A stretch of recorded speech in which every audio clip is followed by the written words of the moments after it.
this thing. Are we rocking? We rolling? I hope it sounds good. Let me see. Hold on. Gotta adjust this back shit real quick. Community defaults. No. Subscribers. Perfect. Let me see. I think we got to set up in the background there. All right. What is good, Bowl fam? We got the Charger beanie on. It is changing to the guard. It is a different seasons are changing here. Out here in SoCal. I mean, I don't know how much they're changing if you're out here really in SoCal. I hope I'm sounding good. Hold on. Dealing with this nose surgery shit still. Got my shit leaking here and there periodically. But sorry. Fuck. Perfect timing. Perfect timing. Hey, but whoa, all right. Hey, Bolts got it done in Cleveland, baby. Big road dub. Much needed. I know we got a dub last week. We beat the Browns to a final tune of 27-10, almost 27-3. That would have been really nice. But you know, we'll take it how we get it. You know, Cleveland gets paid too. They got some very. Ooh, I don't like that. Ooh, I don't like that at all. Okay. 10 seconds.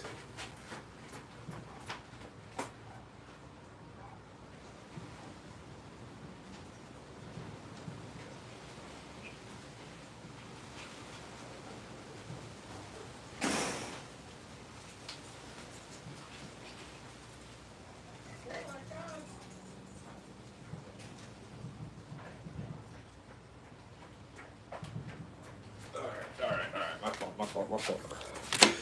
He's back. All right. So Chargers beat the Browns to the tune of 27-10, handling business quite impressively. Just kind of overall thoughts on the game. 27-10. Cleveland was the what's the word? Ticket. Cleveland was the topic of conversation this week because you know how they beat the Ravens last week, and you know, like I said, they're a talented team. Sorry, just catching my breath. Kind of got a brisk jog to run into the house real quick, and that's probably the most physical labor I've done in like the last 4 or 5 days. But yeah. So what I was saying, Cleveland's a talented team, and they were the topic of discussion last week because they beat the Ravens, like I was just saying, and they did it impressively. Like they hit all their highs last week against the Ravens, and then I know they should have lost that game, you know, because Jameis threw a basically would have been a game-ending pick, but then you know, like the Chargers saw today, there was like 3 of them that he threw to the Chargers that they didn't catch. They did capitalize on some more difficult interceptions, but hey, shout out the defense. They did their thing today. But Jameis will give you a couple. But like I said, they're the topic of discussion just because they beat the Ravens. The Ravens were hot, looking like world beaters, kind of brought them back down to earth.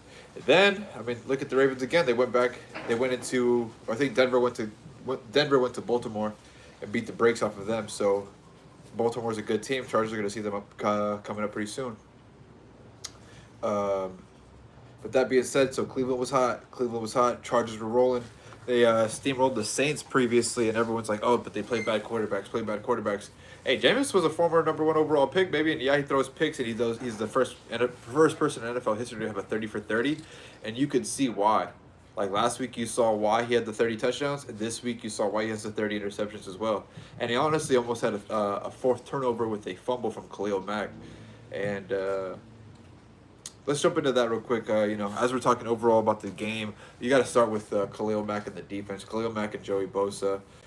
Morgan Fox had himself a game with two sacks. Oh, should have had a third. Had him dead to rights for a third. But you know, you live and you learn right there. Khalil Mack, bro. He hit Jameis with a sack, or he got a sack on Jameis. Pause. I didn't hit him with the sack. That was crazy. He got a sack on Jameis, and I love the celebration that he hit. He hit that what I call the hard ball. He was like, pull it down, bring it in. But he's like, pull it down, pull it down. I thought it was super simple, but if you see Khalil and how big his arms are, bro, with his dark ass visor, you just see him go, pull it down. That's low key cold as fuck. Like you don't gotta say too much. Khalil's been doing it for a long time, bro. He's a dog. I honestly absolutely loved Khalil Mack when he was with the Raiders, and that's my next jersey. So if anybody who's thinking about getting your boy a jersey for Christmas or something like that, yeah, go ahead and get your boy a Khalil Mack. That's the one we need to get, bro. I don't know why, but I always seem to like. I love offense, and I love putting up points. But I love me a fucking game changer on defense, bro. I'll support because the dogs on defense, bro. You gotta be a different breed, baby. You don't find those players all the time like that on the defensive end. And when you have one, bro, you just you got one. And he's they call him the ageless wonder, bro. Because like, bro, how is he still doing it at this age?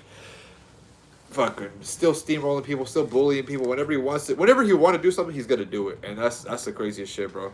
Khalil Mack's an absolute dog. Derwin had himself a day. Could have had himself a better day. Almost made this really ridiculous interception. Should have had this gimme that Jameis gave him. Elijah Molden got himself a pick off a deflection. Shout out to Tariq Still. That was a great deflection by him. He like faded off the I believe what it is an out route. Faded off the out route to go play the back pylon and literally just like jumped, and you can see him just time that thing perfectly and smack the fuck out the ball and palm it back into the field of play. And there's Molden right there for the pick. Timely. Alohi Gilman, timely. Picked it off. Love to see that shit, bro. Full extendo laying down. Caught that shit. Love to see the DB with hands, baby. So shout out Low. Shout out Molden. And shout out Still. He deflected a pass and he picked one off himself. First career interception. That shit was impressive. And they kept saying it throughout the broadcast. I normally like to listen to the game on the radio, but they kept saying it on the broadcast that Jameis had nowhere to go. Like they were funneling Jameis to throw the ball in a position that wasn't really. I mean, they're funneling him to throw to. Hey, we got bodies here. We're expected. If you throw this ball here, we're gonna pop the ball up and we're gonna get one of our guys on it. And more often than not, that was the case. There's a couple balls that were batted up in the air that you thought would have been picked or should have been picked. Either he hit you dead in the chest or you thought that the defender had a better right to the ball. So that was impressive to see. For the most part, pretty much contained Nick Chubb. There's a couple times where they would get a drive started because, like I said, Jameis is the first player in NFL history with 30 tubs and 30 picks. So you could see when he's driving, when he's decisive, he's carving us up. He was carving us up, going up and down, up and down. The third quarter was a good indication of that. Nothing happened in the first half. Well, almost. They had a drive of that target. They had that deflection pick in the back of the end zone in the first half. But what I'm saying is, like, when Jameis was being decisive, he can go up and down the field, in which he was, and then we would buckle down, and then what did I hear on the radio? I switch between the radio and the TV broadcast, and I don't mean to be speaking very fast. If I am, it's just I can't breathe out of my nose, so I have to kind of get all my words out. So I switch between some of the broadcasts depending on if I go pack myself a bowl during the game. I'll step outside and put on the radio broadcast for just a moment. But they were just I thought it was a great analogy on how they described Jameis Winston, and they say that if you were to, ask him to eat a sandwich, he's not a guy who wants to eat his sandwich bite by bite. He wants to eat his sandwich in one bite, meaning he's always looking for that home run ball. That's what gets him. That's what gets him in some hot water as a quarterback. And I thought that was just a perfect way to describe him. And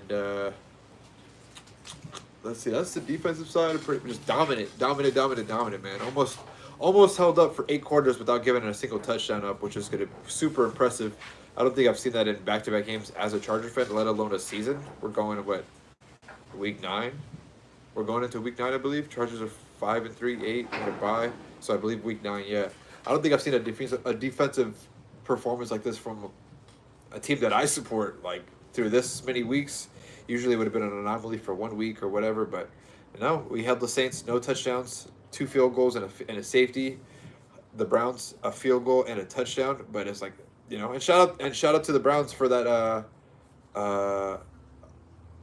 I can't remember the receiver's name who it was that scored, but great coverage, great ball, and just great awareness to get that second foot in. Because originally I thought it was out. I thought it was 1 foot clear. The other foot never even got close to touching the ground. But no, it was he dotted the eye. He got his big toe down, and I was like, damn, that was a great catch. So can't take it away from them. And like I said, Jameis, 30 and 30 picks, 30 tubs. Something that I think is very notable and you have to admire is that I know he says a lot of like cringeworthy shit and he's like, trying to be funny with, oh, it's a dub. We eat those and yada, yada, yada. But something I will say this, and this is something that's like, if you were this kind of player, like you could play on my team. Like if Jameis was a backup for the Chargers, I would low key feel confident and feel good about that because something that he does is that you can't you can kind of quantify this, but it's not a wins and losses stat. Like he's a leader. I will say that because he throws his picks. He doesn't go and tap himself out or go, "Hey coach, like I can't do this no more." He'll take it on the chin, pause, and then you'll see him on the last drive. They scored a touchdown. They're getting beat, bro. But he never held his head. He never held his head low at all. He gets a tub. He goes to the sideline, lets special teams do the thing, get the extra point. And what does he do? He runs to the front of the runs to the sideline to where the special teams are coming off the field. You see him dapping up, high five, guys. Hey, I know. We're getting our ass beat, but he's like, all right, he's wearing it, bro. And you see that to the contrast of Anthony Richardson, where this guy's going, hey, I ran a lot of this play, I'm tapping out. I've never seen that. That shit is crazy. And then you see Jameis and you're like, yo, you guys are getting the dog shit, but you're getting the dog shit beat out of you. And here you are, you run to the front of the line to greet your team as they're running off the field. Because, hey, man, like, if you play better, they probably look better. The game is way different. But, hey, he's wearing that, bro. And like I said, you can't take that away. And I just wanted to make sure I gave him his flowers for that because I know he says a lot of cringe. I'm not to say cringeworthy shit because I think he really does believe some of this shit. And I feel like when people are cringe, it's like they're acting and being a certain persona that they're really not. But I think he's being genuine. And he's, like, funny. But, like, it's, like, not trying to come off as that. So, like, I respect that. And it's, like I said, you're getting your ass beat and you're still like right there trying to like you're still trying, and I commend that a lot because you see a lot of guys who are just like making business decisions and not trying to do this or trying to do that. So, yeah. Moving on to special teams. Let me see. Special teams. Cameron Dicker missed a extra point and a field goal. If there's any one game where he was gonna be bad, 1 second.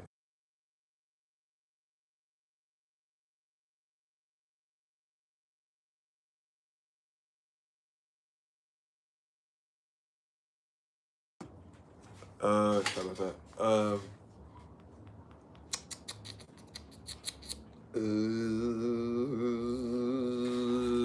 1 second.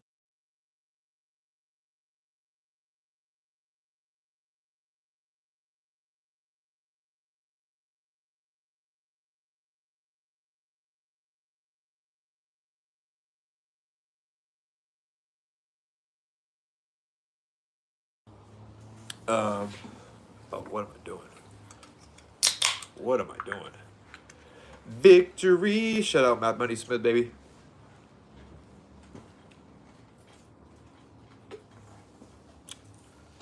Oh, crispy tastes better on a Sunday, baby. After a dub.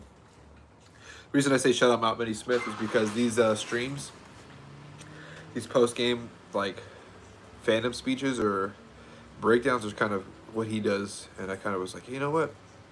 He's a radio play-by-play guy, but how cool would it be, or more so from a fan's perspective, who's someone's more so emotional and not so much analytical about the team. So I always think that he always drinks a beer post game and talks about it whether it's a win or a loss. So it's kind of where I got it from. But nose is leaking here a little bit. Thumbs up, shout out, thank you. Oh my god. Oh my god. Oh my god. Oh my god. Oh my god.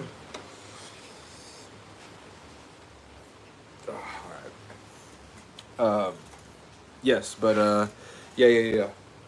Cameron Dicker missed an extra point and a field goal today. Not his best game, not his worst game. not all that mad about it. If it was if it was a tighter game, it would I'm glad if you miss a kick, I'm just hopeful that it doesn't bite us in the ass at the end of the game. And then I hate when people go, oh well, if you made that field goal, yeah, for sure, for sure, for sure. Or if we would have converted a third down on this play, it would have made it. It's just a slippery slope to start breaking things down that way and start going, oh, we lost the game because of that. Yes, it is points off the board, but you're up 17 at the time, trying to make it 20, trying to make it 28. Yeah, it would have made it just looks nicer on paper for sure, but if you're gonna have a bad game, I'm okay with it being in a game we're up by 17 plus or more, where it doesn't bite us in the ass at the end. So it is what it is. And I did like how special teams is basically the igniter this time around, because last week against the Saints it was like an ugly ass score, 5-9 going into half, and then being ignited by Herbert's like 38-yard run in the first half, basically got the offense going. This time it's Darius Davis coming back off injury to, I think it was like I don't know if it was like a 60 or 50-yard punt and like a 67-yard return. But then basically after that, it was like, all right, cool.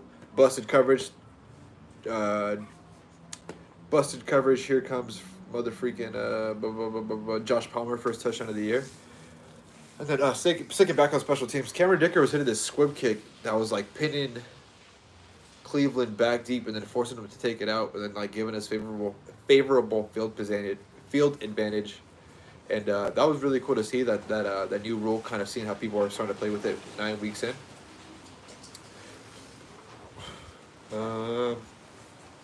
Yeah, for the most part, I mean, offense was humming in the first half, and I was like really excited to see that. They were carving up. Actually, let's take that back.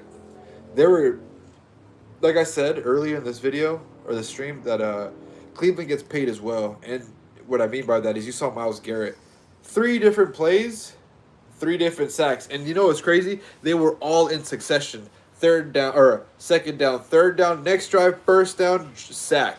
3 straight sacks by Myles Garrett, bro. I'm like, holy fuck. This nigga's incredible, bro. This boy is incredible, boy. And yeah, shout out. I was like low key shit in my bridges for a little bit, bro. It was 7-0, and I'm like, yo, Myles Garrett just got activated, bro. Like we got to do something about this nigga, bro, because that boy was cooking. Joel, I saw him put Joel on skates. Rashawn Slater, hey, get the fuck up out of my way. It was low key crazy to watch. As a Charger fan, I didn't want to fucking see it. But as someone who's a football fan, I was like, yo, he is fucking wrecking shop. The way he did to Joe Alt, bro, he had Joe Alt, a grown man, pick him up.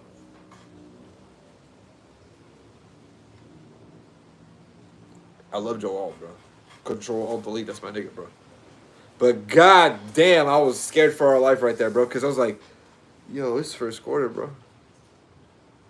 It's first quarter, like Cleveland, you know how they were on last week, they were like exploded offensively to win the game. Maybe they do it defensively this week. And then I heard the commentator on the offensive broadcast say, oh, you know how these players always have one explosive game that gives them all the numbers for the season. I'm like, nigga, don't say that now. Don't say that now. And it almost became like an arms race for sacks in the game. I think the Chargers finished with 6. I think the Browns finished with 6 as well. I don't love that for our side, but I love that for our side, if you know what I'm saying. But yeah, man. Hey, I love seeing how Herbert maneuvers in the pocket. Like 1, 2, 3, nobody's there. I'm fucking outro, dog.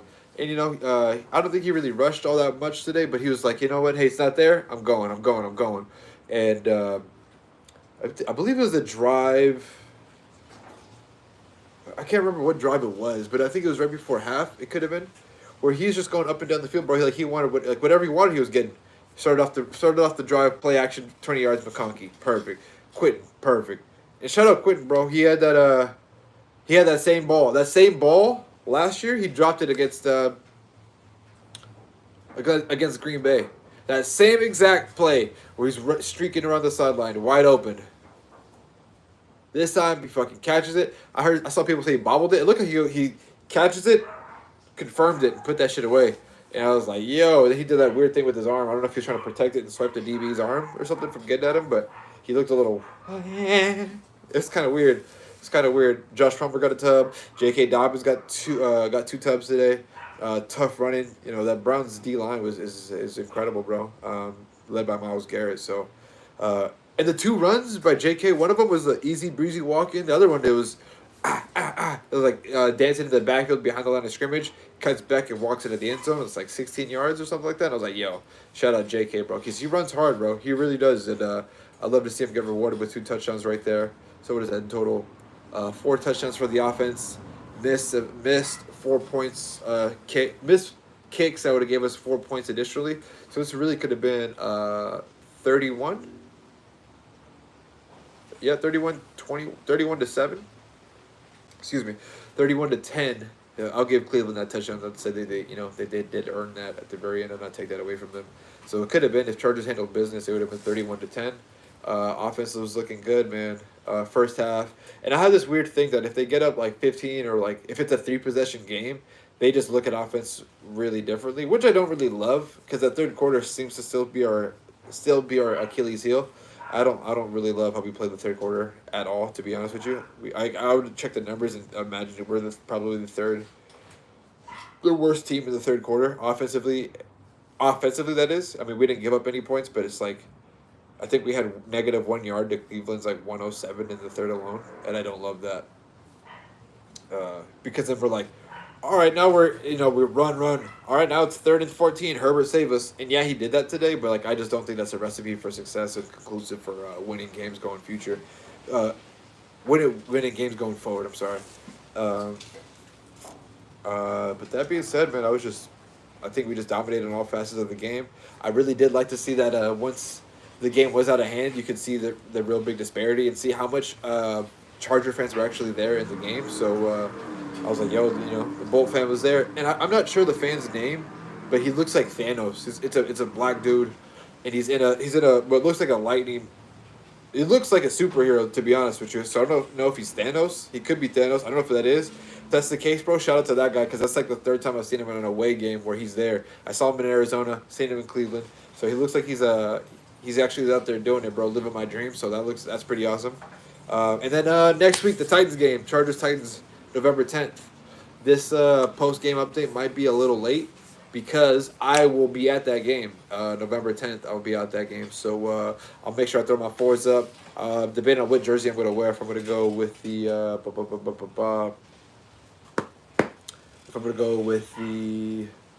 mother freaking Quentin Jammer jersey, or if I'm going to go with the Derwin jersey.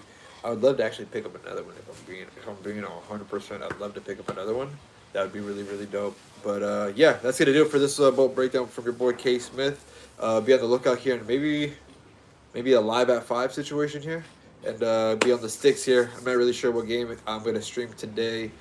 Maybe more COD. I was kind of playing a little bit yesterday off camera, and I was like, whatever changes, and I was kind of going back at it. So we might be playing more COD, maybe some campaign COD actually. So that was actually pretty fun. I enjoyed that. So be on the lookout for that. Shout out, good Sunday, baby. Bolts are moving on up, baby. So tell a friend to tell a friend. Sub if you're not already subbed before you get subbed. Appreciate it, and be on the lookout for the more content for the channel, baby. Going into Monday off of Victory Monday tomorrow, so you know what that means. We need some brisket.